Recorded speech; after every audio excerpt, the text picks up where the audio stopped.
Letter number 78.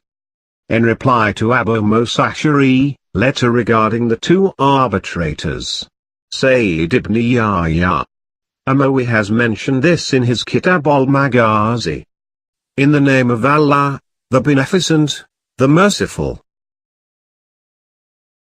Certainly, many people have turned away from many lasting benefit of the next life, for they bent towards the world and spoke with passions.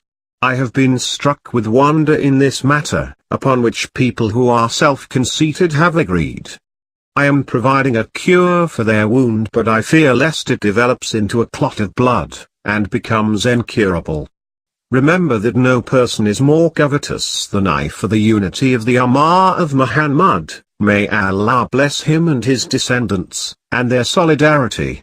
I seek through it good reward and an honorable place to return to.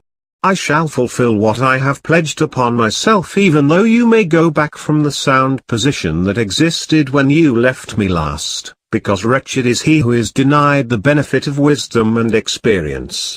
I feel enraged if anyone speaks wrong, or if I should worsen a matter which Allah has kept sound. Therefore, leave out what you do not understand, because wicked people will be conveying to you vicious things, and that is an end to the matter.